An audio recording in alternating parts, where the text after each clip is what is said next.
మరి చూడండి, దేవునికి ఇష్టమైనవి చాలా ఉన్నాయి.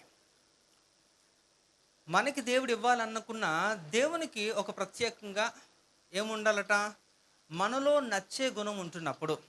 అయితే దేవుడిని అందరినీ కూడా ఒక కారణం లేకుండానే ప్రేమిస్తున్నాడు. మనకైతే ఎవరినన్నా ప్రేమించాలన్నా, మనం ఇతరులకు సహాయం చేయాలన్నా ఖచ్చితంగా మనకి ఒక నచ్చేది ఉండాలి. అంటే అవతల వ్యక్తి మనకు లోబడి మన మాట వింటే, మనకి సహాయం చేస్తే, ఇలాంటివి ఏమన్నా మనం చూస్తాం. ఇవే కదా పారామీటర్స్ అంటారు. ఇవే మనం చూస్తాం వారిలో. కానీ దేవుడైతే అలా కాదు. అందుకని నేను ఎప్పుడు మీకు జ్ఞాపకం చేస్తున్న ఒక వాక్య భాగాన్ని చూస్తే, రోమపత్రిక 5:8 ఏంటంటే, మనం ఇంకనూ పాపులుగా ఉంటున్నప్పుడు ప్రభు వారు ఏం చేశారట, ఆయన మన కొరకు ప్రాణాన్ని పెట్టాడు. అంటే మనం మారుతామో లేకనో తెలియనప్పటికీ కూడా దేవుడు అంటే ఆయన ప్రేమ విషయంలో అది. అయితే కొన్ని విషయాలు అంటే ఒక్కొక్క దానికి ఒక్కొక్కటి ఉంటుంది కనుక, ఇప్పుడు మనం జ్ఞాపకం చేసుకోవాల్సింది ఏంటంటే, దేవుడు మనకి ఏదైనా ఇవ్వదలుచుకున్నప్పుడు దేవునికి కొన్ని ఒక విలువైనవి ఉంటాయి, అది ఇష్టపడతాడు మనలోని. అందులో ప్రాముఖ్యంగా భయభక్తుల గురించి ఎప్పుడూ మాట్లాడుతూనే ఉంటాయి. ఎందుకంటే ఎవరైతే దేవునికి భయభక్తులు కలిగి ఉంటారో వారికి కలిగే ప్రయోజనాలు చాలా ఎక్కువ. ఒకటి అది వస్తుంది ఇది వస్తుంది అని కాదు, చాలా విషయాల్లో మీకు దేవుడు శ్రేష్టమైనది ఇస్తాడు. మీరు అడగకపోయినప్పటికి ఇస్తాడు, మీరు అది చూపించగలిగితే కనుక ఇది ముఖ్యం. అయితే రెండు గురించి, ఆ కాంబినేషన్ గురించి మనం విన్నాం. అయినప్పటికీ కూడా ఈరోజు చూడండి, మీరందరూ కూడా భక్తిపరులేనా? మీరందరూ భక్తిపరులేనా? చెప్పాలి, మీరు మాట్లాడాలి. నేను తెలుగే మాట్లాడుతున్నానా? మీరందరూ భక్తిపరులా కాదా? ఎందుకంటే భక్తులకి చూడండి, ఈ భూమి మీద ఉంటున్న వారు అనేక మతాల వారు ఉన్నప్పటికీ కూడా ప్రతి వారికి వారి వారి విశ్వాసాన్ని చొప్పున వారు భక్తి చేస్తూ ఉంటారు. అది సత్యమైనదో అసత్యమైనదో పక్కకు పెడితే, ఆచారపూర్వకంగా చేసేవారు కొందరు నిజమైన దేవుణ్ణి తెలుసుకొని వాస్తవాలు గ్రహించి చేసే భక్తిలో ఉంటున్నవారు కొందరు. సో మీరు ఏ కోవకు చెందారనేది మీకే తెలుసు, కాబట్టి నేను ప్రత్యేకించి అడగక్కర్లేదు. అయితే ఇక్కడ మనం ఒక లేఖన భాగాన్ని మనం ఒకసారి పరిశీలన చేస్తే, అక్కడ ఆ దైవజనుడు ఏం చెబుతున్నాడో ఒకసారి మనం పరిశీలన చేద్దాం. ఇక్కడ 1 తిమోతి పత్రిక 4:7 చదువుదాం. సునంద చదువమ్మ. 1 తిమోతి పత్రిక 4:7. అపవిత్రములైన ముసలమ్మ ముచ్చట్లను విసర్జించి దేవభక్తి విషయములలో నీకు నీవే సాధకము చేసుకొనుము కదండి.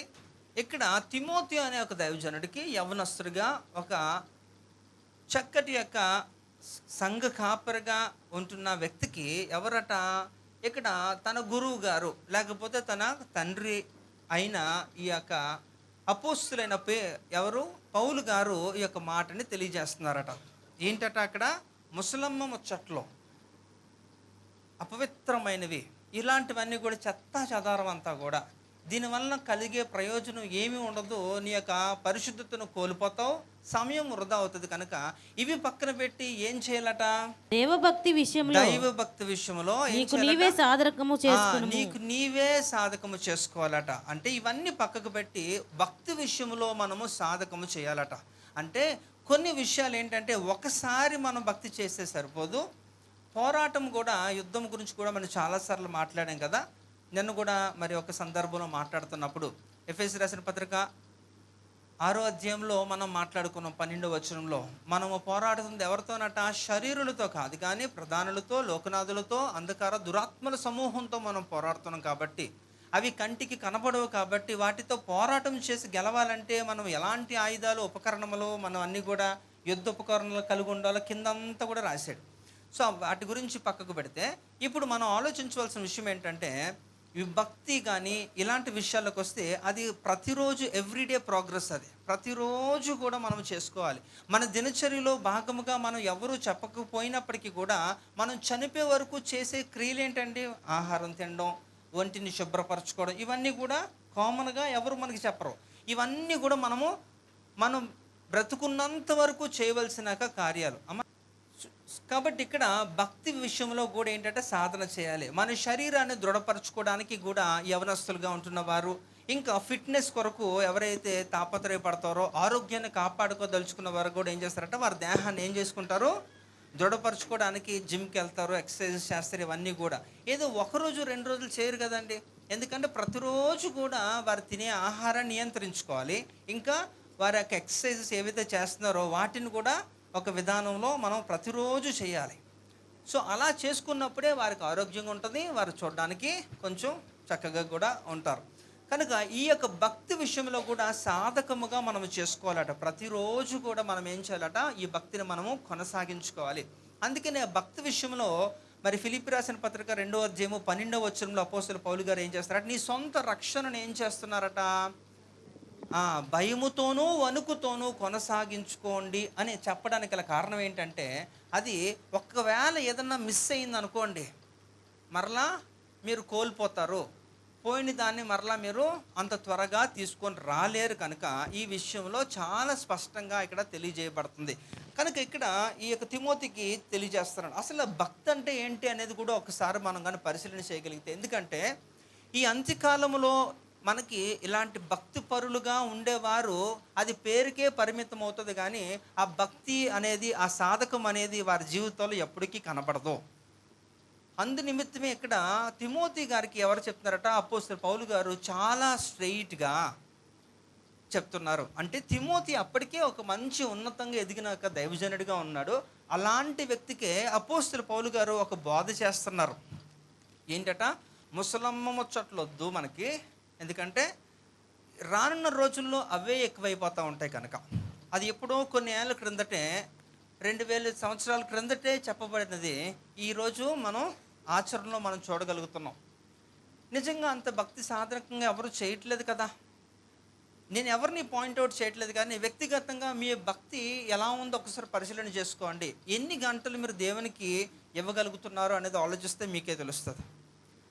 కనుక దేవుడు ముఖ్యమా ఇంకేదన్నా ముఖ్యం అంటే మీరు ఏమంటారో కూడా మీరే ఆలోచించుకోవాలి. కనుక ప్రాముఖ్యంగా మనం దేవునికి నువ్వు ప్రాధాన్యత ఇచ్చిన రోజు నీ జీవితంలో చాలా మీరు ఊహించలేని రీతిలోవి, ఎప్పటికీ కూడా నా జీవితంలో ఇది జరగదు అనుకునేవన్నీ కూడా దేవుడు చేసి చూపిస్తాడు. అయితే దానికి కావాల్సింది ఏంటంటే భక్తి కావాలి. అందుకనే భక్తి విషయంలో ఈయన మనకి తెలియజేస్తున్నాడట. కనుక ఇక్కడ చూద్దాం, ఇక్కడ మొదటి తిమోతి పత్రిక 6వ అధ్యాయము 6వ వచనాన్ని కూడా ఒకసారి చూస్తే ఎలాంటి భక్తి చేయాలట, సంతుష్టి సహితమైన దైవభక్తి ఏమి మనకి తెచ్చి పెడుతుందట, గొప్ప లాభ సాధకముగా ఉంటుందట. అంటే ఈ భక్తి చేసే దాంట్లోనే మనం కరెక్ట్గా సంతుష్టి సహితమైన భక్తిగాను మనం చేయగలిగితే, అంటే తృప్తి పడిపోయే భక్తి లాగా ఉండాలన్నమాట. అంటే వాస్తవంగా దేవుని తెలుసుకున్న మనము దేవుని కొరకు చేసింది, నేను చేస్తుంది పర్ఫెక్ట్ అనే రీతిలో ఎప్పటికీ మనం చెప్పగలుగుతాం. మనం అన్ని రీతిలో ఉండగలిగిన రోజే కదా చెప్తాం. అలాంటిది నీకు నువ్వే పర్ఫెక్ట్, లేకపోతే నీకు సాటిస్ఫై అయిపోయే అంత భక్తి ఎప్పుడు చేయగలుగుతాము? ఒకవేళ అలాంటి భక్తి ఎవరైతే చేస్తారో వారికట అది గొప్ప లాభ సాధకముగా ఉంటుందట. కనుక ఈ రోజుల్లో మనకి టైం ఉండట్లేదు, టైం లేదనే మాట్లాడుతూ ఉంటారు. ఎప్పుడు కూడా నేను బిజీగానే ఉంటారు. బిజీ అయితే నేను చెప్తున్నాను కదా, బిజీ అంటే దాని అర్థం కూడా మీకు చాలా సంవత్సరాల క్రిందట వివరించారు. BUSY అంటే బిజీ అంటారు, సేటన్స్ యోక్ అని కదా. అంటే ఏంటట, మరి సాతాను కాడి మోయడంలో నేను చాలా బిజీ అని అర్థం అన్నమాట వాస్తవంగా చెప్పాలంటే. కానీ ఇక్కడ మీరు ఆలోచిస్తే ఇక్కడ బీయింగ్ సేటన్స్ యోక్ కాదు, కానీ ఇక్కడ ఏంటంటే క్రైస్ట్ యోక్లో బిజీ అవ్వాలి. దేవుని యొక్క క్రాడి మోయిట శ్రేష్టం అనేది మీరు గుర్తించగలిగిన రోజు అది ఆ బిజీలో మీకు లాభం ఉంటుంది. అందుకనే అపోస్తలుడు పౌలు గారు కూడా ఫిలిప్పీ రాసిన పత్రిక 1వ అధ్యాయం 21లో కూడా ఆయన తెలియజేస్తున్న ఒక మాట ఏంటట, ఆయన బ్రతుకుటైతే క్రీస్తు, నా మట్టుకైతే బ్రతుకుట క్రీస్తే, చావైతే లాభము అట. కాబట్టి బ్రతికితే క్రీస్తు కొరకే బ్రతకాలంటున్నప్పుడు మరి క్రీస్తు కొరకు కాకుండా నీ కొరకు నువ్వు బ్రతుకుతే ఏం ఉపయోగం ఉంటుందట? అలాంటి వారు ఎవరు వారి కొరకు, మీ కొరకు మీరే బ్రతికితే, మీరు క్రీస్తు కొరకు బ్రతకకపోతే మీరు చనిపోయినా అప్పటికి కూడా అది మీకు లాభం అవ్వదు. ఎవరైతే క్రీస్తు కొరకు బ్రతుకున్నప్పుడు బ్రతుకుతారో వారు చనిపోయినప్పటికీ కూడా అది వారికి మాత్రమే లాభం ఉంటుంది. సింపుల్ కదండి. సింపుల్గా అర్థం చేసుకోవాలంటే యేసు ప్రభు వారు పునరుద్ధానుడా కాదా? ఆయన పునరుద్ధానం చెందారా లేదా? చెందారు కదా, ఆయన లేచారు.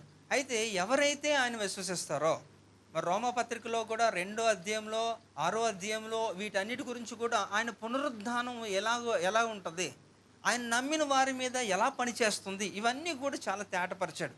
కనుక మీరు అర్థం చేసుకోవాల్సిన విషయం ఏంటి, ఆయన పునరుద్ధానుడు. వాస్తవంగా మనకు సంఘాన్ని యొక్క పేరు కూడా చూస్తే రిజరెక్టెడ్ క్రైస్ట్ మినిస్ట్రీ కదా, పునరుద్ధానుడైన యేసు పరిచర్య. కనుక మనం ప్రకటిస్తున్నది ఎవరినట? పునరుద్ధానుడైన యేసుని ప్రకటిస్తున్నప్పుడు ఆ పునరుద్ధానం గురించి నీకు అవగాహన లేదు, అసలు లెగుస్తామో లేదో తెలియకుండా ఉంటున్నప్పుడు అది ఎంత హాస్యాస్పదంగా ఉంటుంది. అందుకనే ఇదొక బేసిక్ అన్నీ కూడా మనకు తెలియందా అంటే తెలుసు సగం. అందుకే అంటారన్నమాట, పూర్తిగా తెలియనోడికి చెప్పచ్చట, పూర్తిగా తెలిసినోడికి చెప్పచ్చట, కానీ తెలిసి తెలియని వారట మిడి జ్ఞానం అంటారు కదా, అలాంటి వారికి ఎవడో కూడా బోధించలేడు. ఎందుకంటే వాళ్ళకి అన్నీ తెలుసన్న ఫీలింగ్ను, వాళ్ళకి ఏమీ తెలియదు, వారు ఇది పాటించరు. కనుక ఇక్కడ ఏంటట, సంతుష్టి సహితమైన భక్తి గొప్ప లాభసాధకముగా మనకి పనిచేస్తుందట. కనుక మన భక్తి విధానంలో ఆ రీతిలో ఉండాలి అనేది కూడా ఆయన తెలియజేస్తూ, ఇంకా అది ఎంతో ప్రయోజనకరంగా ఉంటుందో ఒక వ్యక్తిని గురించి ఈరోజు కొన్ని మాటలు త్వరగా మనం తెలుసుకొని మనం సిద్ధపాటు కలిగి ఉందాం. మొట్టమొదటిగా ఎవరైతే భక్తి చేస్తారో, ఎవరైతే కరెక్ట్గా భక్తి చేస్తారో వారినట దేవుడు ఖచ్చితంగా కాపాడతాడట. అంటే భక్తి చేయలేని వారిని కాపాడరా అంటే, వారు ప్రస్తుతానికి కాపాడబడచ్చు, వారు భూమి మీద ఉండొచ్చు, అన్యులుగా ఉంటున్న వారు, దేవుని ఎరగని వారు, లేకపోతే దేవునికి సంపూర్ణంగా అవిధేయులుగా ఉంటున్న వారు కూడా వారు రక్షించబడుతున్నట్టే కొనసాగుతున్నప్పటికీ కూడా వారికి గ్యారంటీ లేదు. కానీ నిజమైన యథార్థమైన భక్తి చేస్తున్న వారికి ఒక క్లారిటీ దేవుడు ఇచ్చేశాడు. మీరు ఎలాంటి విపత్తు పరిస్థితులు అయినప్పటికీ కూడా దేవుడు మీ పక్షాన ఉంటాడు.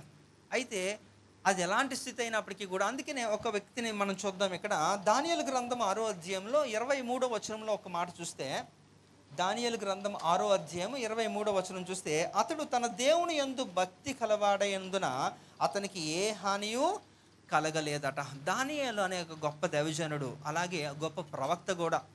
మరి ఈ యొక్క వ్యక్తి ఎంత భక్తిపరుడో మనకు తెలుసు కదా. మనం చాలా 12 అధ్యాయాలు కలిగిన దానియేలు గ్రంథాన్ని చాలాసార్లు చదివే ఉంటారు.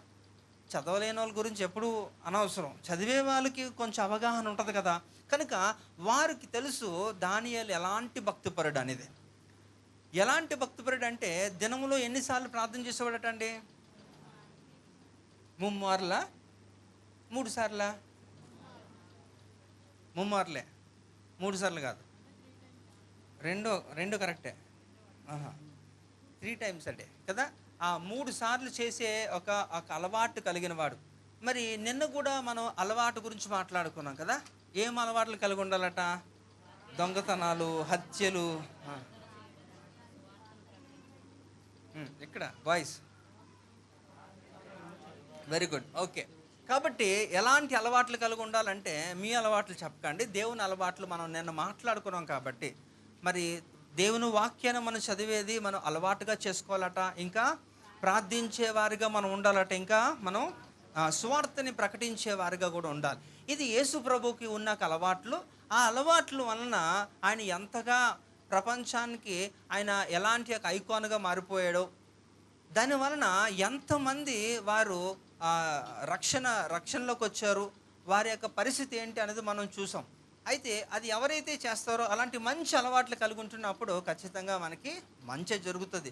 తాత్కాలికంగా మీరు ఎదుర్కొన్నవి కొన్ని మట్టుకు శ్రమలు ఉన్నప్పటికీ కూడా ఖచ్చితంగా దేవుడు మాత్రం మీ పక్షాన్నే ఉంటాడు. సో ఇక్కడ ఈ దైవజనుడికి ఉంటున్న ఒక గొప్ప అలవాటు ఏంటట, ఈయనకి కూడా ఒక అలవాటు ఉంది. ఎవరు?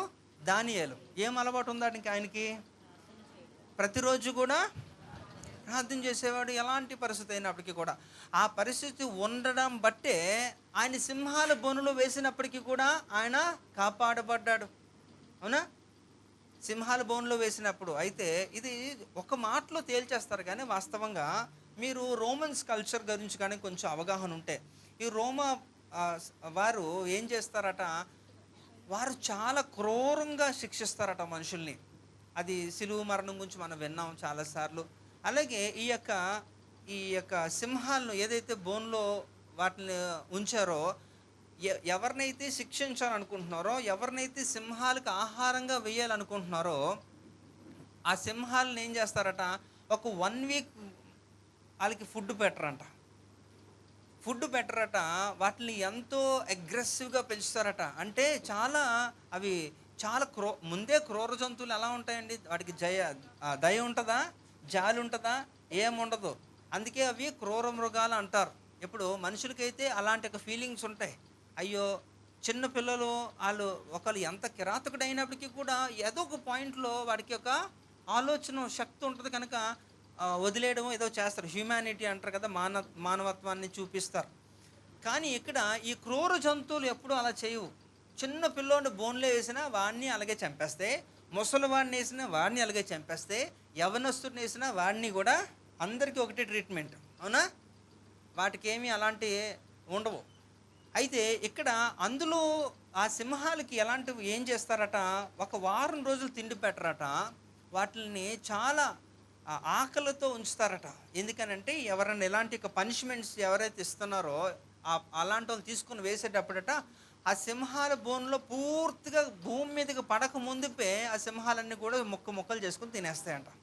అంటే అంత అగ్రెసివ్గా, అంత ఫెరోషియస్గా ఉంటాయన్నమాట సింహాలు. అది కూడా చాలా బలంగా ఉంటాయన్నమాట. అయితే అలాంటి సింహాల బోన్లో దానియేలు వేసినప్పుడు ఆ దానియేలు అందులో చాలా సురక్షితంగా ఉన్నాడు. ఒక గీటు కూడా పడలేదు. ఎందుకంటే ఆయన ఎవరు కాపాడారు? దేవుడే కాపాడాడు. చాలామంది వ్యాఖ్యానకారులు వివిధ రకాలుగా మాట్లాడుతూ ఉంటారట.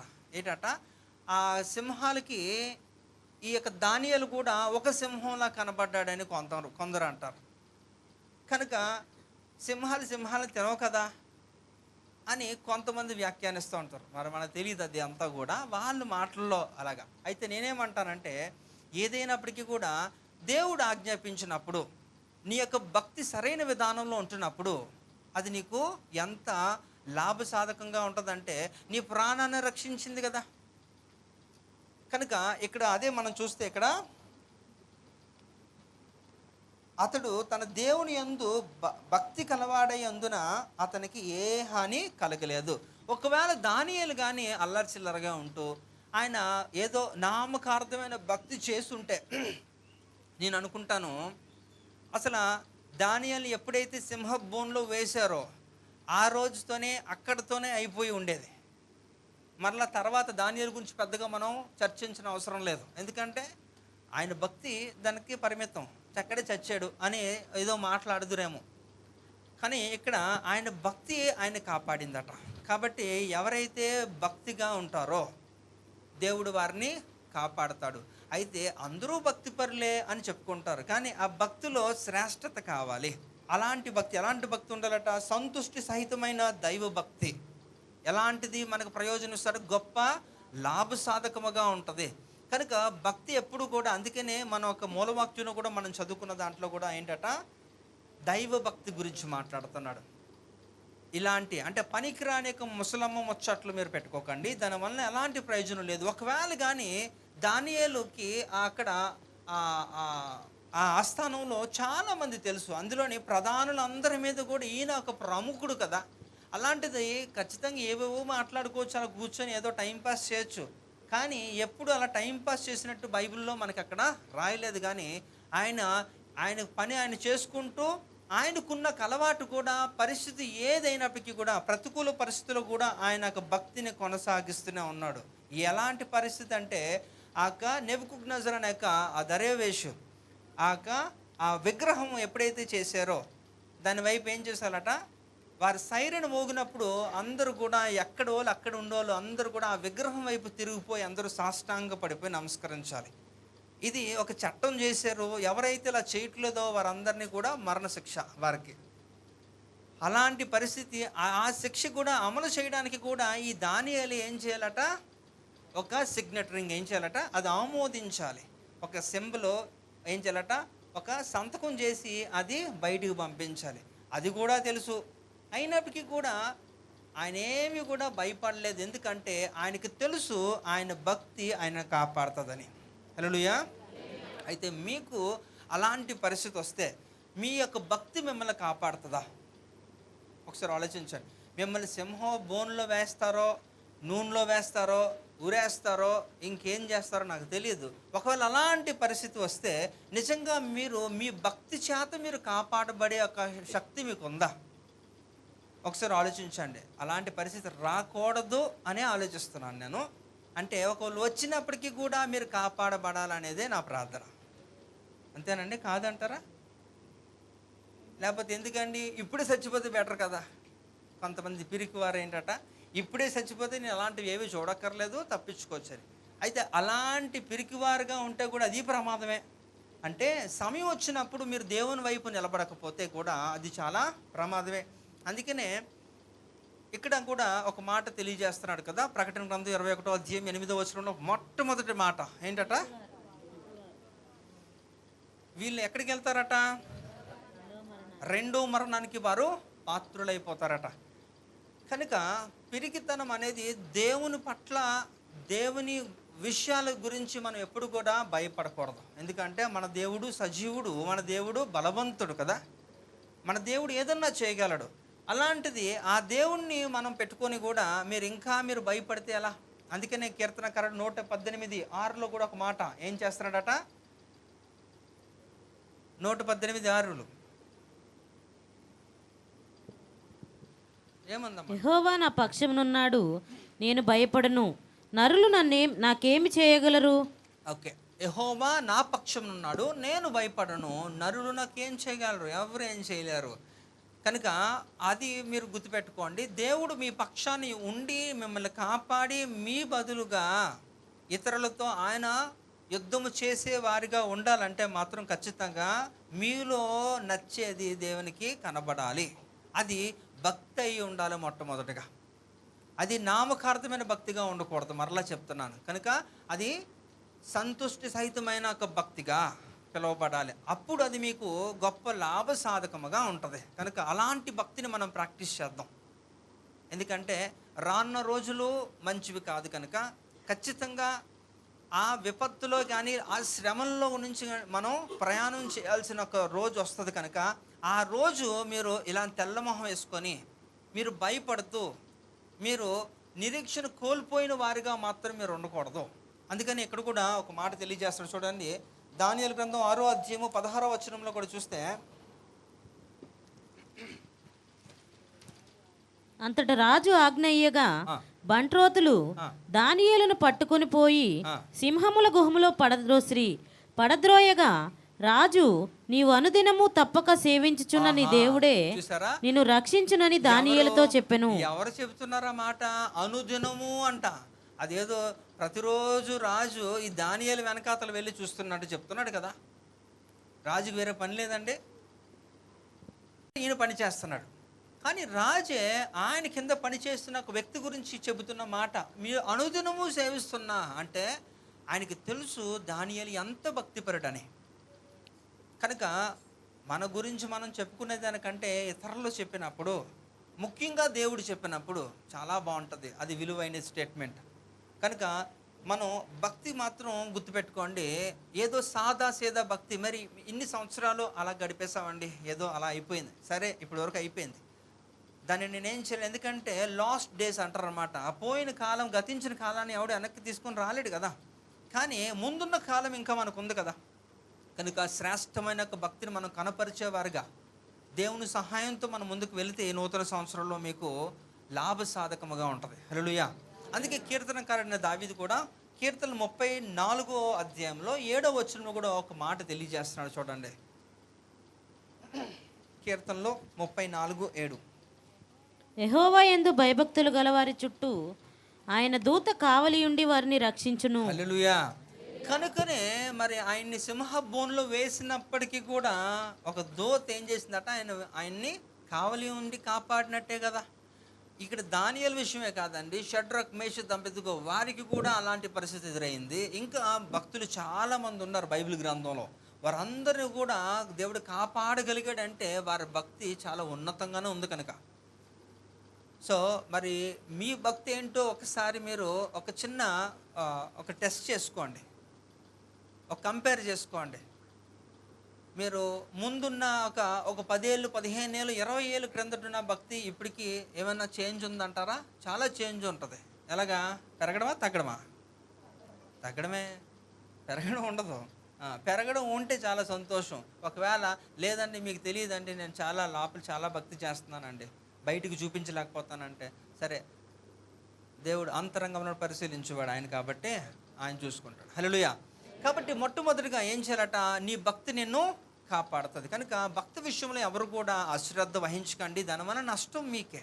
కనుక రెండోది కూడా మనం చూస్తే దైవభక్తి ఏం చేస్తుందట? పవిత్రమైన జీవితాన్ని మనకి కలిగజేస్తుందట. దైవభక్తి మనకి పవిత్రమైన జీవితం. ఎందుకంటే ఇది చాలా ప్రాముఖ్యం. ఇది మెయింటైన్ చేయడం కూడా చాలా కష్టతరమే ఒక విధంగా చెప్పాలంటే. ఎందుకంటే ఈ యొక్క లోకం అంతా కూడా ఎలా ఉంటుందో మనకు తెలుసు. 1 యోహాను 2:15-16 వచనాల్లో ఈ లోకంలో ఉన్నదంతా కూడా ఏంటట? ఈ మూడిట్లో మనం ఎక్కడో దగ్గర లాక్ అవుతాం. కాబట్టి ఆ విషయాలను బట్టి అందుకనే ఎలాంటి భక్తి మనం కనపరచాలో యాకోబు పత్రిక 1లో కూడా మనకి తెలియజేస్తున్నాడు. ఏంటంటే ఈ లోక మాలిన్యము మనం అంటకుండా మనం బ్రతకడానికి మనం ప్రయత్నం చేయాలి. అది సరైన భక్తి అని కూడా ఆయన తెలియజేస్తున్నాడు. కనుక మనం చాలా జాగ్రత్తగా మనం భక్తి చేయగలిగిన రోజు మాత్రమే మనకి ఈ యొక్క పవిత్రత వస్తుందని కూడా ఆయన తెలియజేస్తున్నాడు. అందుకని ఇక్కడ చూడండి, ఎవరన్నా సరే పెద్ద విషయాలు అయితేనే వారు కన్సిడర్ చేసుకుంటారు, అంటే వారు పరిగణలోకి తీసుకుంటారు అన్నమాట, ఓకే అని. కానీ చిన్న చిన్న విషయాలు ఎవరు కూడా పెద్దగా సీరియస్గా తీసుకోరు. ఉదాహరణకి తిండి విషయంలో ఏముందిలేండి, పర్లేదులేండి, ఓకే అని చాలామంది కాంప్రమైజ్ అయిపోతారు. కానీ వీళ్ళంట వారు తిండి విషయంలో కూడా వారి పరిశుద్ధతను వారు పోగొట్టుకోవడానికి ఇష్టం లేదు. ఎవరు? ఇక్కడ చదువుదాం. దానియేలు గ్రంథం 1వ అధ్యాయంలో 8-10 వచనాలు చూడండి ఒకసారి.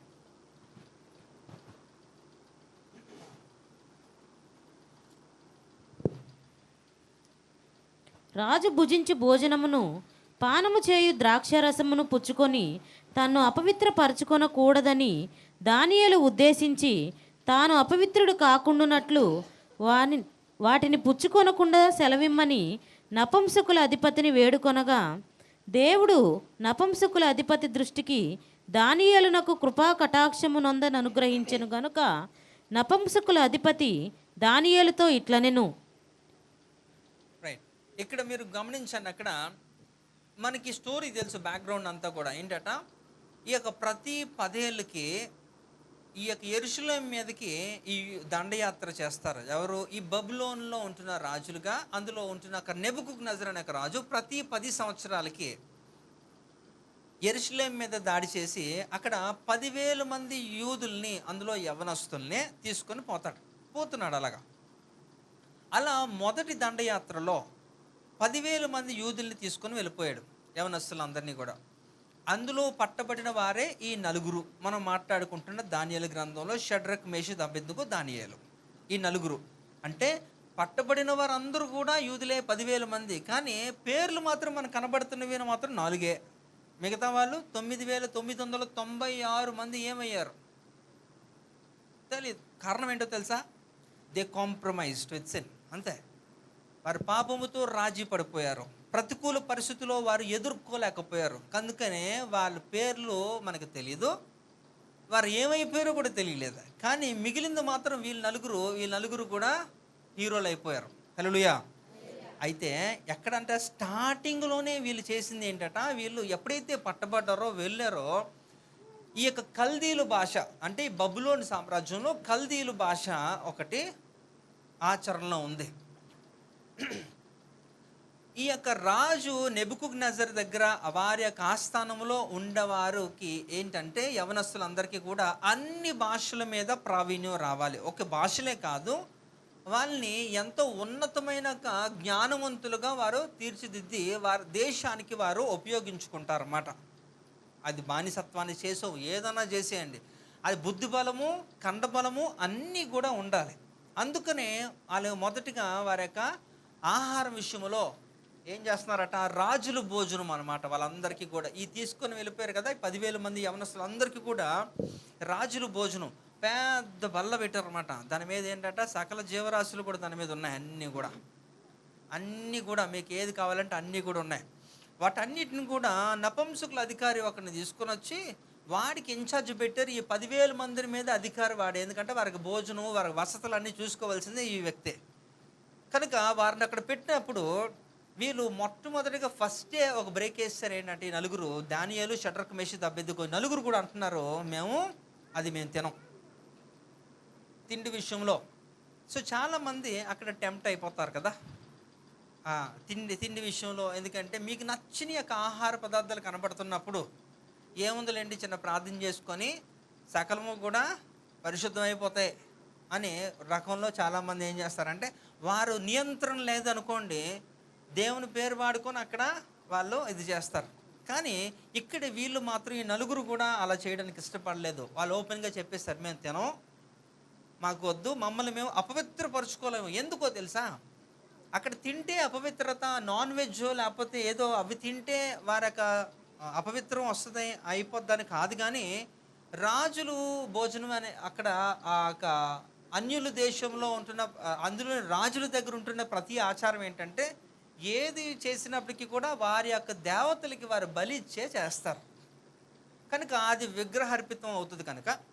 కనుక వాటిని వీరు భుజించడానికి నిరాకరించారు. మేము వద్దు, మేము తినం, ఎందుకంటే మిమ్మల్ని మేము కాపాడుకోవాలి అని చెప్పినప్పుడు అక్కడ చిన్న డీల్ జరుగుతుంది. వారు మధ్యలో మాటల సందర్భం మనకు తెలిసి ఇదంతా కూడా ఎక్స్ప్లెయిన్ చేయక్కర్లేదు. కానీ 2 మాటలు ఏం చేస్తున్నారట వాళ్ళు, మేము మిగతా వారి కంటే కూడా మా మొహాలు వికసిస్తాయి, మేము చాలా చక్కగా మంచి యొక్క శరీరంతో, మేము మంచి దేహంతో బలంగా మేము కనబడతాం, మాకు మీరు ఏం పెడతారు తెలుసా, మాకు కాయగూరలే పెట్టండి, శాకాహారమే మాకు ఇవ్వండి, మేము తినం, కావాలంటే మీరు చెక్ చేసుకున్న 10 రోజులు మాకు ఇది పెట్టండి, వారికి అది పెట్టండి, ఎవరు బాగున్నారో చూడండి అని వారు ఛాలెంజ్ చేస్తారు. అంటే వారు చూడండి తిండి విషయంలో కూడా కాంప్రమైజ్ అవ్వలేదు.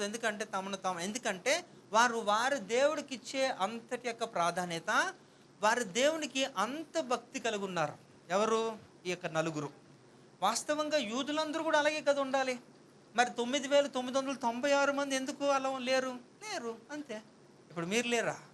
అలాగే వాళ్ళు కూడా కదా. కనుక కాంప్రమైజ్ మాత్రం వాళ్ళు అవ్వలేదు. సో తిండి విషయంలో కూడా వాళ్ళు నిరాకరించారు, అలాగే ఉండిపోయారు. వారి యొక్క భక్తిని వారు కనపరుచుకున్నారు. కనుక ఎప్పుడైతే చిన్న విషయంలో కూడా మీరు కానీ భక్తిగా మీరు చేసినప్పుడు అది మీకు ఏమిస్తుందట, భక్తి మనకి ఏం కలుగజేస్తుందట, పవిత్రతను కలుగజేస్తుంది. అంటే మనకి పరిశుద్ధతను మనకిస్తుంది. కనుక సరైన విధానంలో మనం భక్తి చేసినప్పుడు, యథార్థమైన భక్తి మనం కనపరిచినప్పుడు అది కేవలం మిమ్మల్ని కాపాడమే కాదు, మీకు పరిశుద్ధతను కూడా వస్తుంది. పరిశుద్ధత ఎంత అవసరం అంటే, పరిశుద్ధత లేకపోతే మనం ఏ ఒక్కరూ ప్రభువును చూడలేడు అని కూడా మత్తయి సువార్తలో అక్కడ తెలియజేయబడుతుంది. అంతేకాదట, మన దేవునికి ఉంటున్న అనేకమైన నామాల్లో 198 యొక్క పేర్లలో ఇది కూడా ఒకటి, పరిశుద్ధుడు. అవునా? మనం ఏదైతే మన గ్రంథంగా భావిస్తున్నామో దానికి కూడా పరిశుద్ధ గ్రంథము అనే కదా పేరు. అవునా? హోలీ బైబిల్. కనుక మన దేవుడు పరిశుద్ధుడు కాబట్టి ఆయన బిడ్డలుగా ఉంటున్న మనము కూడా పరిశుద్ధులుగా ఉండాలి అనేది దేవుని కోరిక. అందుకే 1 పేతురు 1:19 కూడా మేము పిలిచిన వాడు ఎలాంటి వాడు కదా, పరిశుద్ధుడే. కాబట్టి even you should maintain the same holiness. కాబట్టి భక్తి, మనం సరైన భక్తి మనం చేసినప్పుడు మనకి పరిశుద్ధత మనకి లభిస్తుంది. హల్లెలూయా. కనుక భక్తిలో తేడా వచ్చినప్పుడు అక్కడ కూడా తేడా వస్తుంది. కనుక అది మీరు చూసుకోండి. అయితే నేను మళ్ళీ చెబుతున్నాను, ఇవన్నీ కూడా 1 రోజు 2 రోజులు చేసేది కాదండి, నిరంతరము కూడా మనము ఈ యొక్క సాధకము మనం చేస్తాం. అందుకే భక్తి సాధకము ఏంటట, గొప్ప లాభ సాధకం అట. నిజమైన దైవ భక్తి మనకు నిజంగా మేలే, గొప్పదే. కనుక ఈ రెండోది ఏంటంటే, భక్తి మనకి మొదటిది మనల్ని కాపాడితే, రెండోది మనకి పవిత్రతనిస్తుంది, పరిశుద్ధతనిస్తుంది. మరి మూడోది కూడా మనం చూస్తే, దైవ భక్తి మనకి ఏం నేర్పిస్తుంది అంటే, గొప్ప ప్రార్థనను నేర్పిస్తుంది. అయితే మీకు ప్రార్థన రాదా అంటే చాలా గొప్పలు, మీరు చాలా మంచిగా ప్రార్థన చేస్తారు నాకు తెలుసు. అయితే సింపుల్ ఏంటంటే, ఆ ప్రార్థన అంగీకరింపబడదు అంతే. హల్లెలూయా. కాదంటారా? చూద్దాం ఇక్కడ కూడా. దానియేలు గ్రంథం 2:18-19. దానియేలు గ్రంథం 2:18-19 చదవండమ్మా. తానును తన స్నేహితులను బబులోనులో తక్కిన జ్ఞానులతో కూడా నశింపకుండునట్లు ఆ కల యొక్క మర్మ విషయములలో పరలోకమందున దేవుని వలన కటాక్షము పొందు నిమిత్తమై ఆయనను వేడుకొనుడని వారిని హెచ్చరించెను. హల్లెలూయా. ఎందుకండి అక్కడ రాజుకొచ్చిన కళని, ఆ మర్మాన్ని ఎవరు మరి జ్ఞానులుగా పిలువబడుతున్న వారు అనేకులు ఆ రాజ్యంలో ఉన్నారు కదా, మరి వాళ్ళు ఎవరు ఎందుకు చెప్పలేదు, వారిని ఎందుకు వీళ్ళు ఎవరు అడగలేదు? మరి భక్తిపరుడుగా ఉంటున్న దానియేలు యొద్దకు ఎందుకు వచ్చారు? ఎందుకంటే ఆయన ఒక గొప్ప భక్తిపరుడు కనుక. ఇంకా ఏం చేస్తున్నారట, వాళ్ళు ఏం చేస్తున్నారట, వారు ప్రార్థించమని వారు అడుక్కుంటున్నారు. బాబు నువ్వు ప్రార్థించే కొంచెం, ఎందుకంటే నీ ప్రార్థన చేస్తే ఆ మర్మం నీకు దేవుడు తెలియజేస్తాడు. ఒకవేళ నీకు కానీ దేవుడు తెలియజేశాడు అనుకోండి, మేము అందరూ సేఫ్. లేదంటే మమ్మల్ని అందరిని కూడా ఆ తీసుకెళ్ళి అందులో వేస్తాడు. ఎందులో? సింహ బోన్లో వేస్తాడు. కాబట్టి అంటే అలా చేసినప్పుడు ఆయన ప్రార్థించడం మొదలుపెట్టాడు. వాస్తవంగా మనం కూడా ఇందాక చూసాం, ఆయనకున్న కలవాటు ఏంటట, ప్రార్థించేవాడే కదా. ఆయన భక్తిపరుడు కాబట్టి ఆయన ప్రార్థన చేస్తున్నాడు. నిజమైన భక్తిపరుడు ప్రతిరోజు ప్రార్థిస్తాడు. మనకి ప్రార్థన ఆటోమేటిక్గా ఆ భక్తే నేర్పిస్తుంది. కాబట్టి మీరు రోజు చేయట్లేదు అనట్లేదు, కానీ అందులో ఎంతవరకు సారం ఉందో అనేది ఒకసారి చూడాలి. ఎందుకంటే మీరు ఆలోచించుకోవాలి, మనం చేసే యొక్క ప్రార్థనకి జవాబు రాలేకపోతే ఎందుకు ప్రార్థన చేయడం? ప్రార్థనకి జవాబు దేవుడు ఇస్తాడు కదా. అందుకని ఆయనకున్న ఒక పేరులో ఇంకోటట, ప్రార్థన వినేవాడట కదా, అవునా? మరి ప్రార్థన వింటున్నప్పుడు జవాబు కూడా ఇవ్వాలి కదా. మరి ఆయన జవాబు ఎందుకు ఇవ్వట్లేదు? కొంతమందికి ఇస్తాడు. అంటే నీ భక్తిలో అందులో ఉన్న డెప్త్ చూసే నీకు సమాధానం. కనుక ఈయన భక్తిపరుడు కనుక ఈయన ప్రార్థన చేస్తున్నప్పుడు ఆ సకల మర్మములు ఈయనకి తెలియజేయబడుతున్నాయి కనుక వారందరూ కూడా పరిగెత్తుకొని ఈయన దగ్గరికే వస్తున్నారు. అందుకనే ఆయన చూడండి, దానియేలు గ్రంథం 6వ అధ్యాయంలో 10-11 వచనాలు చూడండి. ఆయన ప్రార్థన చేశాడో లేదో కనబడుతుంది. ఇట్టి శాసనము సంతకము చేయబడినని దానియేలు తెలుసుకొనినను అతడు తన ఇంటికి వెళ్ళి యథాప్రకారంగా అనుదినము ముమ్మారు మోకాళ్ళుని తన ఇంటి పైగది కిటికీలు యెరూషలేము తట్టునకు తెరవబడి ఉండగా తన దేవునికి ప్రార్థన చేయుచు ఆయనను స్తుతించుచూ వచ్చెను కదా. సో ఆయన ఆజ్ఞను ఏం చేయాలా, ఆయనే సంతకం పెట్టి ఇవ్వాలి ఆయనకి తెలుసు కనుక ఆయన ప్రార్థన చేసి దేవుణ్ణి స్తుతిస్తున్నాడు. ఇప్పుడు ఏదన్నా ఒక విపత్తు వచ్చింది, నీకు ప్రాణహాని ఉంది అంటున్నప్పుడు నువ్వేం చేస్తావు? దేవుని స్తుతించుతావా? ఆ టైంలో ఏం చేస్తారు? ఏడుచుకొని ప్రార్థన చేస్తారు కదా, లేకపోతే దాని నుంచి ఎలా తప్పించుకోవాలో ప్రయత్నం చేస్తారు కదా, అంతేగాని ఎవరు కూడా స్తుతించరు. కానీ ఇక్కడ ఆయన ప్రార్థన చేస్తున్నాడు, ఆ కళ మర్మాన్ని తెలుసుకోవాలనుకుంటున్నాడు, వీరందరూ వచ్చి అడుగుతున్నారు. అంటే ఆయన భక్తిపరుడు, స్వతహాగా ఆయన భక్తిపరుడు కనుక ఆ భక్తి ఏం చేస్తుందట, దేవుని ఇంకా దగ్గర చేస్తూ ఆయన ప్రార్థించేవాడుగా నిలవబెడుతుంది. కనుక ప్రతి వారు కూడా యథార్థమైన భక్తి కనపరుస్తున్న ప్రతి ఒక్కరు కూడా వారిని భక్తి ఏం చేస్తుందంటే ప్రార్థించేవారుగా, దేవునికి అతి సమీపస్తులుగా మిమ్మల్ని తయారు చేస్తుంది. హల్లెలూయా. అంటే ఒకవేళ కొంతమంది జీవితాల్లో నేను చూస్తున్నాను కదా, కొంతమంది, అందరూ కాకపోవచ్చు, కొంతమందిని అయితే ఖచ్చితంగా నాకు తెలుసు, కొంతమంది వారు ప్రార్థన చేయడమే వాళ్ళకి మర్చిపోయారు. ఎప్పుడో చేస్తూ ఉంటారు, లేదంటే ఏదన్నా పెద్ద విషయం జరగాలి వారి జీవితంలో, అప్పుడే వారి యొక్క మోకాలు వంగుతాయి, కన్నీళ్ళు వస్తాయి, కొంత సమయం అప్పటి వరకు ముందంతా కూడా టైం లేదు అంటున్న వారు కూడా మరి అప్పుడు ఎందుకు సెలవు కూడా పెట్టుకొని వచ్చి ప్రార్థన చేసి ఏడిచిన సందర్భాలు ఉన్నాయి. అంటే మీకు ఏదన్నా ఒక దెబ్బ పడితే కానీ మీరు ప్రార్థన చేయరా? అది కాదు కదా. అందుకని ఇక్కడ చెప్తున్నాను అనమాట, దైవభక్తి మిమ్మల్ని ఏం చేస్తాడ, ప్రార్థించేవారుగా తయారు చేస్తుంది. అంటే ఆటోమేటిక్గా ఇన్సైడ్ అవుట్, లోపల నుంచి మిమ్మల్ని తయారు చేసుకుంటూ సిద్ధపరిచి మిమ్మల్ని ఆ రీతిలో దేవునికి సమీపస్తులుగా దేవుడు చేస్తాడు, ఆ భక్తి ఉంటే. కనుక ఆ భక్తిని మనం మెయింటైన్ చేసుకొని వెళ్ళడం అనేది మన యొక్క విధి. మరి ఇంకా 4 చూస్తే దైవభక్తి ఏం కలుగజేస్తుంది అంట, తగ్గింపు స్వభావం కలుగజేస్తుంది. దైవభక్తి ఏం కలుగజేస్తుందండి? తగ్గింపు. ఇది కూడా మనం చూస్తే దానియేలు గ్రంథం 10వ అధ్యాయము 12.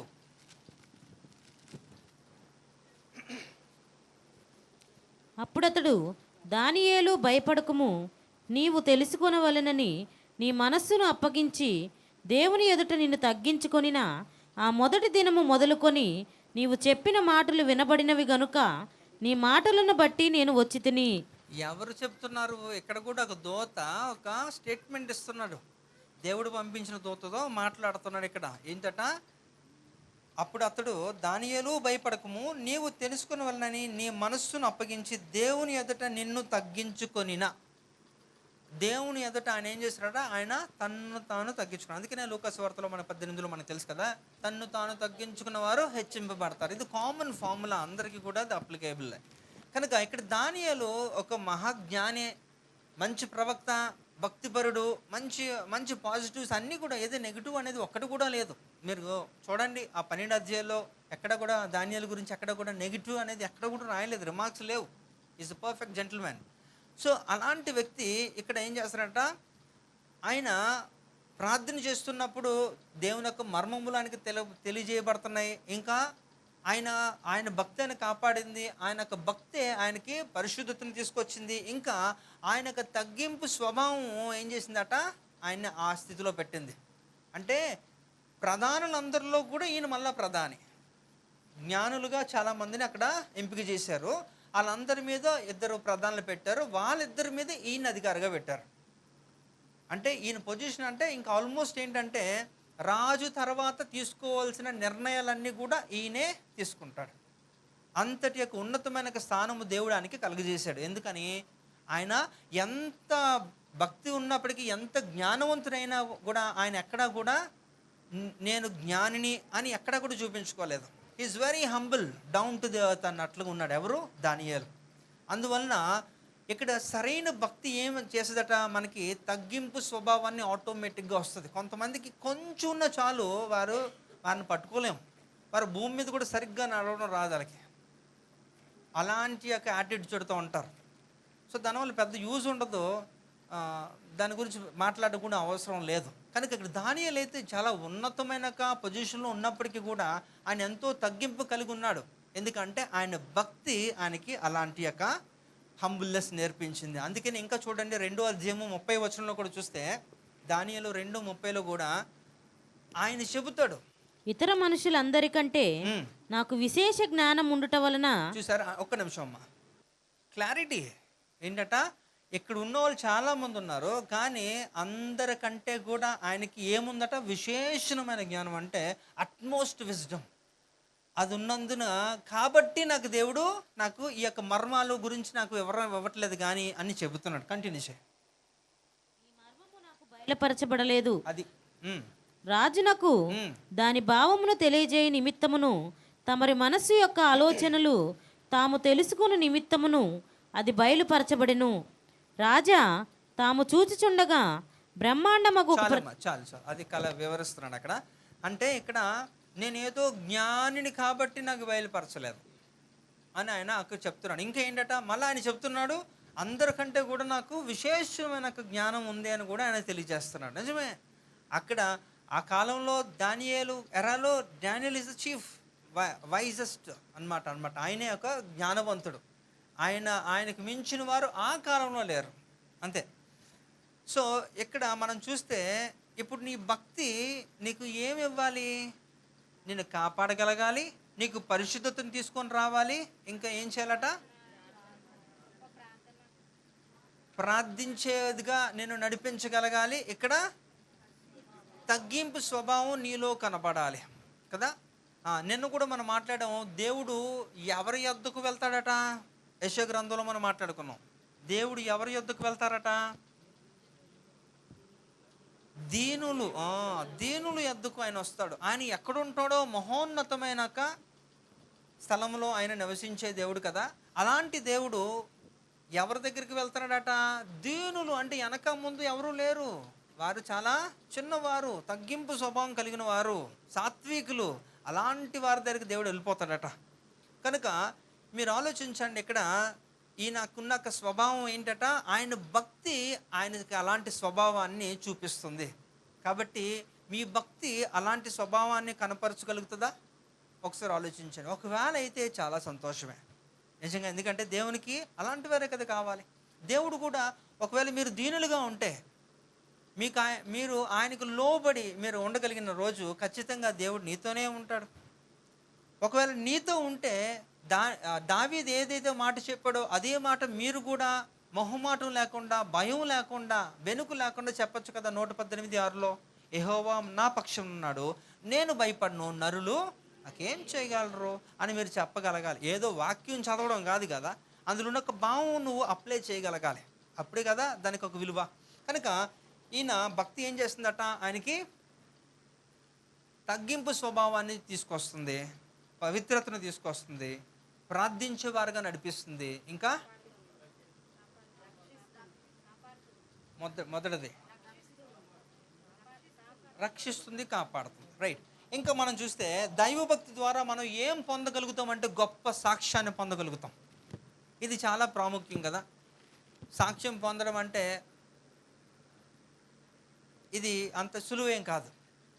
అయితే ఇక్కడ దానియేలు అయితే చాలా చక్కగా, మరి ఆయన గురించి కొందరు అక్కడ మాట్లాడిన విషయాలు చూస్తే, భక్తిపరుడైన దానియేలు గురించి ఇతరులు ఇచ్చిన సాక్ష్యాన్ని మొట్టమొదటిగా చూస్తే దానియేలు గ్రంథం 4:8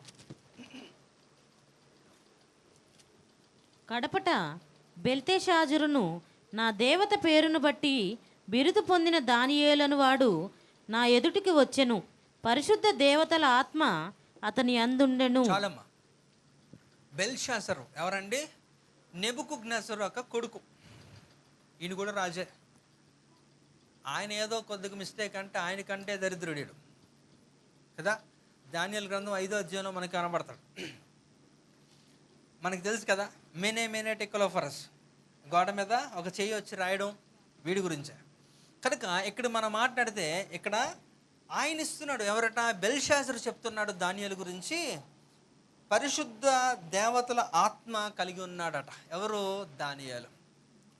అంటే దానియేలు సామాన్యుడు కాదు, దేవతల ఆత్మ కలిగిన దానియేలు అని ఒక అన్యుడు దానియేలు గురించి ఒక సాక్ష్యం ఇస్తున్నాడు. ఎలా ఇవ్వగలిగాడు? కారణం ఏంటంటే నిజంగా ఆయన మీద దేవతల ఆత్మ ఉందా లేదా?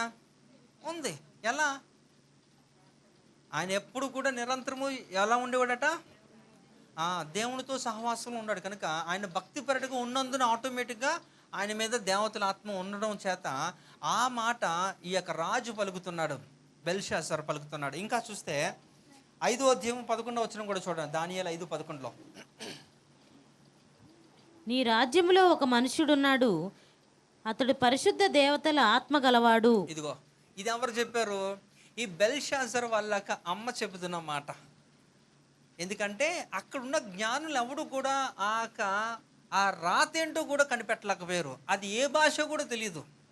అక్కడ మేనే టెక్లోఫరస్ అనేది ఒక చెయ్యి వచ్చి ఆ గోడ మీద రాస్తే ఆ జ్ఞానులందరూ కూడా చూశారు, కానీ ఎవడు కూడా చెప్పలేకపోతున్నారు. అదేటో తెలియదు, టెన్షన్ పడిపోతున్నారు. అప్పుడు వాళ్ళ అమ్మ వచ్చి అంటది, నెబుకద్నెజరు భార్య వచ్చి అంటది, బాబు ఇగో ఇదే అనమాట. ఈ సాక్ష్యం చెప్తుంది. ఎవరు? దానియేలు గురించి. 5:11 నీ రాజ్యంలో ఒక మనుషుడు ఉన్నాడు, అతడు పరిశుద్ధ దేవతల ఆత్మ కలవాడు అని ఇక్కడ చెప్తుంది అనమాట.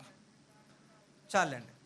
అంటే ఇక్కడ ఎలా చెప్పినప్పుడు వెంటనే, అంటే దాన్ని బట్టి మీరు ఆలోచించండి, దానియేలు ఎంత చక్కటి సాక్ష్యం ఉందో. ఆయన గురించి ఎక్కడ కూడా ఎవరు కూడా ఒక రాంగ్గా మాట్లాడినట్టుగా ఆ రాజ్యంలో కానీ, లేకపోతే ఆయన నివసించిన యెరూషలేములో యూదులతో ఉంటున్నప్పుడు కూడా ఎప్పుడు కూడా ఆయన గురించి ఒక రాంగ్గా ఎవరు మాట్లాడలేదు. ఇక్కడ అలాంటి చక్కటి సాక్ష్యం పొందాడు. ఎందుకని? ఎలా వచ్చింది ఆ సాక్ష్యం అంటే ఆయన యొక్క భక్తి సాధకము ఆయనకి గొప్ప లాభ సాధకముగా అయింది. కనుక ఇక్కడ ఇంకా చూస్తే 3:26 చూడండి. దానియేలు 3:26. అంతట నెబుకద్నెజరు వేడిమి కలిగి మండుచున్న ఆ గుండము వాకిలి దగ్గరకు వచ్చి, షడ్రక్, మేషకు, అబేద్నెగోయు వారలారా, మహోన్నతుడకు దేవుని సేవకులారా, బయటకు వచ్చి నా యొద్దకు రండని పిలువగా, షడ్రక్, మేషక్, అబేద్నెగో.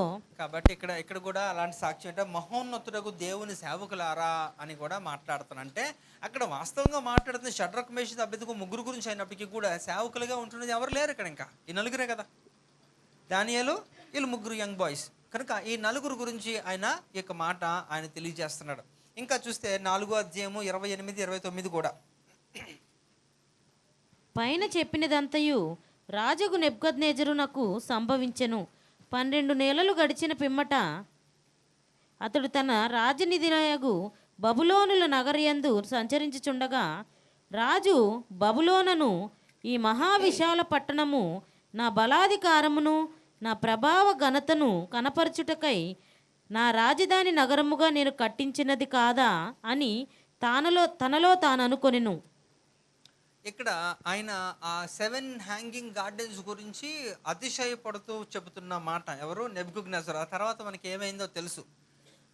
ఆ తర్వాత ఆయన ఒక చెయ్యి వచ్చి ఆయన కొట్టగానే ఆయన మతి స్థిమితం కోల్పోతాడు. ఆ తర్వాత 7 సంవత్సరాలంతా కూడా గడ్డి మేస్తూ ఎక్కడో అరణ్యంలోనే ఆయన జీవిస్తాడు.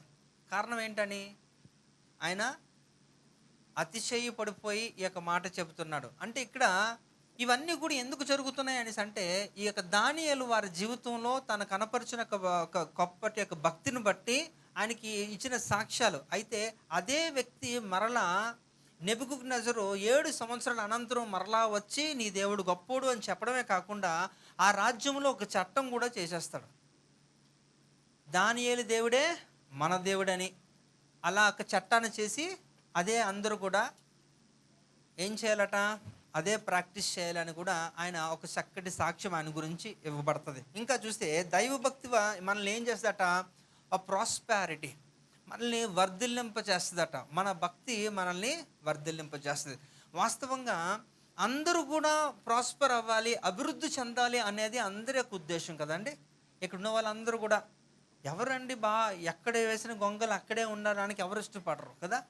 మీ జీవితంలో ఉన్నతంగా ఎదగాలనేది చదువులో కానీ లేకపోతే సంపాదనలో కానీ ఇంకా వివిధ రకాలైన నాలెడ్జ్ ఏ విషయంలో ఉన్నా సరే మీరు ఎదగాలని అనుకుంటారు, మంచి పేరు రావాలనుకుంటారు. అది తప్పు కాదు. కానీ అది ఎలా వస్తుంది? దేవుని యొక్క భక్తి ద్వారానే. అందుకనే కదా కొలస్సీ రాసిన పత్రిక 2వ అధ్యాయం 3వ వచనంలో బుద్ధి జ్ఞానము సర్వ సంపదలు ఆయన యందే గుప్తములై ఉన్నాయట. దేవునిలో సకలం ఉంటున్నప్పుడు ఆ దేవునితో ఉంటున్నప్పుడు అవన్నీ కూడా ఆటోమేటిక్ కదా. కానీ మనం దేవుణ్ణి పక్కకు పెట్టి మనం ఏదో సాధిద్దాం అని మీరు ఆలోచించినప్పుడు అందులో పెద్ద ప్రయోజనం ఉండదు. తాత్కాలికంగా మీరు పొందుకుంటారేమో కానీ దీర్ఘకాలికంగా మీరు అవమానాలే, ఓటమే. కనుక ఇక్కడ దైవభక్తి ఏం తీసుకొస్తుందట, మనల్ని వర్ధిల్లింపు చేస్తుందట. అందుకనే దానియేలు గ్రంథం 6వ అధ్యాయంలో 28వ వచనం ఒకసారి చదవండి. ఈ దానియేలు దర్యావేషు ప్రభుత్వ కాలమందును పారసీకుడగు కోరేషు ప్రభుత్వ కాలమందును వర్ధిల్లెను. హల్లెలూయా. దర్యావేషు ఇంకా కోరేషు రాజు కాలంలో కూడా ఈయన వర్ధిల్లాడు అనేది అక్కడే తెలియజేస్తుంది. ఎలా వర్ధిల్లాడు? కారణం ఏంటంటే ఇట్ ఈస్ ఓన్లీ ఒకటే, ఏంటట, ఆ భక్తిని ఆయన కనపరచగలిగాడు. ఈ ప్రాక్టీస్డ్ ఎవ్రీడే. ఏదో ఒకరోజు 2 రోజులు. ఇప్పుడు మనం కూడా కొంతమంది యొక్క బయోగ్రఫీస్ వింటున్నప్పుడు ఇన్స్పైర్ అవుతాం, స్ఫూర్తి చెందుతాం. ఓకే, బాగుంది కదా, మనం కూడా చేస్తే మనకి కూడా మంచిదే, కరెక్టే. కానీ అది చివరి వరకు కొనసాగించలేరే. అందుకనే ప్రసంగి గ్రంథం 7వ అధ్యాయంలో ఒక మాట ఉంటుంది, ఏంటట, కార్యారంభము కంటే కార్యాంతము మేలట కదా. స్టార్టింగ్ ఎలా చేస్తున్నాం అనేది ఎప్పుడు కూడా పెద్దగా ఆవిడ నోటీస్ చేయడు. ఎండింగ్ ఎలా ఉంటుందో కావాలి కదా. అందరూ చాలామంది అంటే there are many good starts, చాలా మంచి యొక్క ప్రారంభాలు చాలా బాగుంటాయి అందరికీ కూడా. అది భక్తి అవ్వచ్చు, ఇంకేదన్నా అవ్వచ్చు, నేర్చుకునే విషయం అవ్వచ్చు. కానీ క్రమేపీ ఏమైపోతుందట, క్రమేపీ అంతా కూడా తగ్గిపోతూ ఉంటుంది. విసుగు వేసారిపోతూ ఉంటారు, నిరాశ నిస్పృహ అంతా మిడిల్ డ్రాప్ వదిలేస్తారు. చివరిగా 0 ఏముండదు. కానీ అలా కాదు. ఇక్కడ దర్యావేషు మళ్ళా ఈయన పనిచేసిన వారు ఎలాంటి క్రూరులు అంటే ఏ చిన్న తేడా వచ్చినా లేపేస్తారు. మరి దర్యావేషు కాలంలో కూడా ఈయన అలాంటి పరిస్థితి ఎదుర్కొన్నాడా లేదా? దానియేలు సింహబోన్లో ఊరుకునేసారా? ఆజ్ఞ మీరితే అయిపోయింది శిక్ష. మరి అయినప్పటికీ కూడా భయపడలేదు, పైపెచ్చి ఏంటట కొనసాగిస్తున్నాడు. ఆ తర్వాత కూడా కొనసాగించాడు. కోరేషు చక్రవర్తి కాలంలో కూడా అదే పరిస్థితి. అందుకు ఏం చేస్తారట, ఆయన వర్ధిల్లాడని ఆ రాజ్యాల్లో ఆ రాజుల కింద పరిచేస్తున్నప్పటికీ కూడా ఆయన వర్ధిల్లుతూనే వచ్చాడు. ఎవరు? దానియేలు. కనుక ఇదంతటికీ కారణం ఏంటంటే ఆయన భక్తి ఆయన్ని వర్ధిల్లింప చేసింది. హల్లెలూయా. ఇంకా మనం చూస్తే దానియేలు గ్రంథం 6వ అధ్యాయంలో 1-2 వచనాలు కూడా ఒకసారి చూడండి. దానియేలు గ్రంథం 6వ అధ్యాయం. తన రాజ్యమంతటి పైన అధిపతులుగా ఉండుటకై 120 మంది అధిపతులను నియమించుటకు దర్యావేషునకు ఇష్టమాయెను. వారిపైన 3 ప్రధానులుగా నియమించెను. ఆ 3లో దానియేలు ముఖ్యుడు. చాలా ఎంతమంది అట? 120 మెంబర్స్. అందులో వాళ్ళ 120 మెంబర్స్లో ఇద్దరిని మళ్ళా పెట్టారట. వాళ్ళిద్దరి మీద మళ్ళా ఈయనే అధికారి. మరి ఇది ప్రాస్పెరిటీ, అభివృద్ధి కాదండి? ఆయన ప్రూవ్ చేసుకున్నాడు కదా ఆయన ఏంటో. ఎలా? ఒకటే, భక్తి అంతే. ఆయన భక్తి ఆయన కాపాడుతుంది, ఆయన భక్తి అన్నీ ఇస్తుంది అనమాట. అంటే భక్తి ఏదో సామాన్యంగా ఆయన చేయలేదు. చనిపోయినా పర్వాలేదు అనుకున్నాడు కాబట్టే కదా సింహ బోన్లోకి వెళ్ళాడు. ఒకవేళ మీరే ఆ పరిస్థితి ఉంటే ఏం చేస్తారు? కాంప్రమైజ్ కదా. ఆ రాజు కాళ్ళ మీద పడిపోయి ఆ బోన్ వరకు కూడా వెళ్ళరు, ఇక్కడే ఏదో డీలింగ్ అయిపోద్ది, 7 శాతం ఉంటారు ఎలాగా కదా. లేదండి మాకు పిల్లలు ఉన్నారండి, ఏవో కహానీలు ఇంకా స్టార్ట్ కదా. ఏవో చెప్తారు మొత్తానికి. హూ ఇస్ గాడ్ అంటారు కూడా అవసరమైతే కదా. ఎవరు దేవుడు? యేసు ఎవరు? నాకు తెలియదు అన్నట్టు. పేతురు కూడా అలాగే కదా, నాకు తెలియదు అనేసాడు కదా. కానీ ఇక్కడ చెప్తాను, అక్కడ ఎక్కడ కూడా ఎలాంటి యొక్క దైవజనులుగా పిలువబడుతున్నారు ఎవరు కూడా కాంప్రమైజ్ అవ్వలేదు. కనుకనే ఈరోజు చరిత్రలో నిలిచిపోయారు. కనుక వారి గురించి ఇంకా వారు చనిపోయి ఎంతో కాలమైంది, అవునా? But still they are alive. వాళ్ళు ఇంకా బ్రతుకున్నారు అంటే వారు చేసినాక గొప్ప భక్తి. హల్లెలూయా. కనుక మనకి ఏం చేస్తాడంటే భక్తి మనల్ని వర్ధిల్లింపజేస్తుంది. చివరిగా ఒక మాట చూద్దాం. మరి భక్తి మనల్ని ఏం చేస్తాడట? దేవునికి ప్రియముగా చేస్తుందట. మన భక్తి ఏం చేస్తుందట? యథార్థమైన భక్తి అయితే దేవునికి ఇష్టలుగా మనల్ని మార్చేస్తుంది, ప్రియులుగా మనల్ని చేస్తుంది. చూద్దాం ఇక్కడ కూడా దానియేలు గ్రంథం 10వ అధ్యాయం 11వ వచనం. దానియేలు అప్పుడొకడు చేతితో నన్ను ముట్టి నా మోకాళ్ళుని అరచేతులను నేల మోపి నన్ను నిలువబెట్టి, దానియేలు నీవు బహుప్రియుడవు గనుక నేను నీ యొద్దకు పంపబడితిని. చాలమ్మా. ఎవరు చెప్తున్నారు ఇక్కడ? ఇక్కడ కూడా దానియేలు నీవు నాకు బహుప్రియుడవు కనుక నేను నీ యొద్దకు పంపబడితివి అంటే ఇక్కడ చూడండి, దేవుడు చెప్తున్నాడు దేవునికి ఇష్టడుగా ఉన్నాడు దానియేలు. ఎందుకంటే ఆయన భక్తి అంతగా దేవుడికి నచ్చేసింది కనుక. సో ఇలాగా యేసు ప్రభు వారు బాప్తీసం తీసుకుంటున్నప్పుడు మత్తయి సువార్త 3వ అధ్యాయం 16-17 వచనంలో కూడా మనం చూసినప్పుడు తండ్రి అయిన దేవుడు ఆయన గురించి ఇచ్చిన ఒక చక్కటి మాట కూడా ఇది కదా. ఏం మాట చెప్తున్నారు అక్కడ? నా మొహంలో ఏమీ ఉండదు. యేసు బాప్తీసము పొందిన వెంటనే నీళ్ళలో నుండి ఒడ్డుకు వచ్చెను. ఇదిగో ఆకాశము తెరవబడెను. దేవుని ఆత్మ పావురం వలె దిగి తన మీదకి వచ్చుట చూచెను. మరియు ఇదిగో ఈయనే నా ప్రియకుమారుడు, ఈయన యందు నేను ఆనందించుచున్నానని కదా స్టేట్మెంట్. సంతోషపడాలి దేవుడు మనం పట్ల. దానియేలు పట్ల కూడా దేవుడు సంతోషపడ్డాడు, బహుప్రియుడు అంటున్నాడు. కారణం ఏంటో తెలుసా? ఆయన భక్తి దేవునికి అంత నచ్చేసింది కనుక. మళ్ళీ చెప్తున్నాను, భక్తి అనేది సింపుల్ మాట అవ్వచ్చు, 2 అక్షరాలే అవ్వచ్చు, కానీ అది నీ జీవితాన్ని ఏం చేస్తాట? కాపాడుతుంది. ప్రతి పరిస్థితి నుంచి కూడా నిన్ను కాపాడుతూ, హెచ్చిస్తూ, నీకు ఒక చక్కటి సాక్ష్యం ఇస్తూ, పరిశుద్ధత ఇస్తూ, ప్రార్థన నేర్పిస్తూ, అన్ని విధాలుగా కూడా ఈ 2 అక్షరాలే భక్తి. కనుక ఆ భక్తిని సరిగ్గా మీరు సాధకం చేయకపోతే అది మీకు లాభంగా ఎప్పటికీ మారదు. అందుకే సంతుష్టి సహితమైన భక్తి గొప్ప లాభ సాధకం అట. కనుక ఇక్కడ దానియేలు చాలా చక్కగా ఆయన భక్తి విషయంలో ఎక్కడ కూడా కాంప్రమైజ్ అవ్వలేదు అన్న చేసుకుంటూ వెళ్ళిపోతున్నాడు. చూడండి, ఆయన ఎంత భక్తిపరుడు అయినప్పటికీ కూడా కొంత మట్టుకు బలహీన పడిపోయాడు. ఆయన అంటే ఆ దేవుని యొక్క తేజస్సు చూడలేని పరిస్థితిలో ఆయన సమస్యలు పడిపోయినప్పుడు కూడా భక్తిపరుడు కాబట్టి అక్కడ దూత వచ్చి ఆయన బలపరిచినట్టుగా కూడా ఉంటుంది. అక్కడ చూడండి, ఇక్కడ 10వ అధ్యాయంలోనే 18-19 వచనాల్లో అతడు మరలా నన్ను ముట్టి నన్ను బలపరిచి నీవు బహుప్రియుడవు. మళ్ళా బలపరిచి కూడా మళ్ళీ చెప్తున్నాడు, you are the dear one, కాబట్టి నువ్వు నాకు బహుప్రియుడు అని చెబుతూ ఆయన ఏం చేస్తాడంటే బలపరిచి, మరి ఆయనకి తెలియపరిచి ఆయన్ని నుంచోబెట్టే. ఎవరు? గాబ్రియల్ వచ్చి ఈ యొక్క మాటలు, ఆ మర్మం. ఎందుకంటే ఇందాకలా రాజు కలభావం అడిగాడు.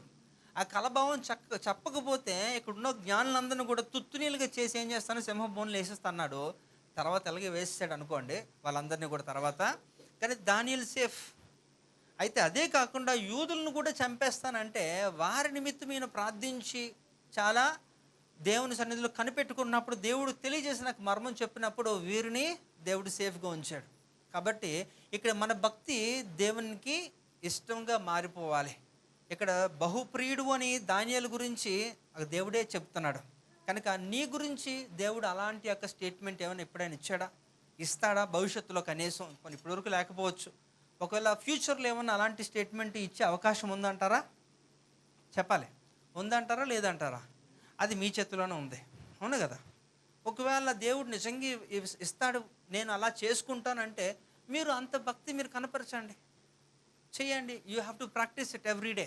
ఇంకా మీకు సమయం ఉంది కదా, లాస్ట్కి ఇంకా వెళ్ళిపోలేదు, ఇంకా మీరు బ్రతుకున్నారు, ఇంకా మీకు అవకాశాలు ఉన్నాయి. కనుక మీ యొక్క భక్తి మిమ్మల్ని ఒక గొప్ప లాభ సాధకముగా చేసే రీతిలో, సంతుష్టి సహితమైన భక్తిని మీరు చేయగలిగే రీతిలో దేవుని సహాయం కోరుకోండి.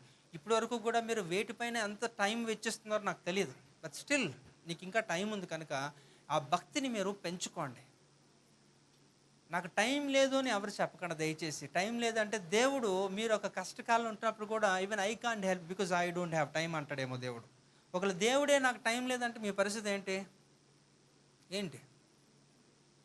లాస్ ఏంజల్స్లో ఎలా ఉంది? హ్యాపీయా వాళ్ళందరూ? అలాగే ఉంటుంది. కనుక వాళ్ళ తర్వాత ఎంతో బాధపడిపోతున్నారు, కానీ ఉపయోగం ఏముంది? ముందంత ఎందుకు? కనుక టైం అందరికీ ఇవ్వబడింది, సమయం అందరికీ ఇవ్వబడింది, మనకు అవకాశాలు ఇవ్వబడ్డాయి. బట్ స్టిల్ మీరు దాన్ని కరెక్ట్గా యూసేజ్ చేసుకోలేకపోతే, అందుకని ఏమంటున్నాడు మళ్ళా 5:15 ఏంటిది? సమయాన్ని సమయాన్ని పోకుండా సద్వినియోగం చేసుకుని. ఎందుకంటే there are many people they are misutilising the time. కాబట్టి సమయాన్ని సద్వినియోగం చేసుకుని టైం మేనేజ్మెంట్ రాక వారు కోల్పోతున్నారు, దేవుడిచ్చిన అవకాశాలు కోల్పోతున్నారు. అయితే నా దేవుడు కోల్పోయిన దాన్ని తిరిగి ఇచ్చేవాడే. అయితే విత్ ఇన్ టైం, మళ్ళీ గుర్తుపెట్టుకోండి, మీరు బ్రతుకుండగానే మీకు సమయం ఉంటున్నప్పుడే మీరు దాన్ని కానీ గ్రహించగలిగితే నువ్వు కోల్పోయిన దాన్ని తిరిగిస్తాడు.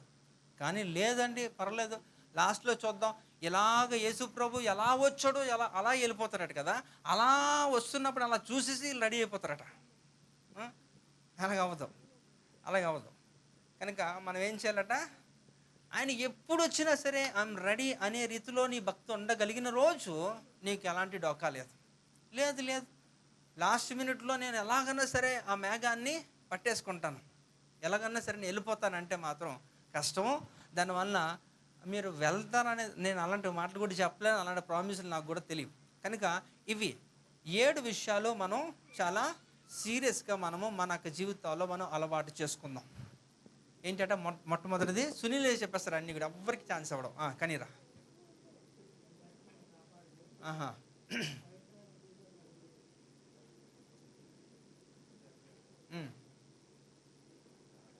శ్రీకాంత్ అంటున్నాడు, నేను ఎందుకు చెప్పను అంటున్నాడు. చెప్పరా?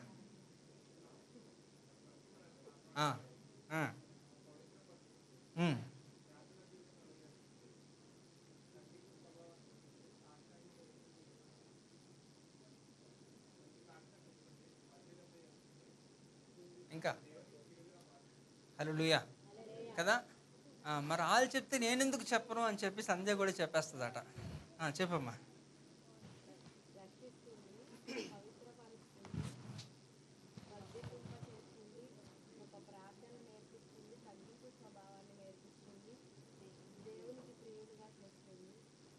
రైట్, ఇదంతా కూడా భక్తితో లింకే కానీ భక్తికి లేకుండా రాదు, గుర్తుపెట్టుకోండి. కనుక మన అంశమే భక్తి.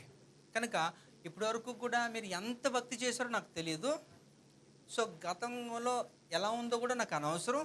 కానీ ఈ రోజు నుంచి కూడా మీ ఈ యొక్క సంతుష్టి సహితున్న భక్తి గొప్ప లాభసాధకముగా మీ జీవితంలో అది జరుగునుగాక.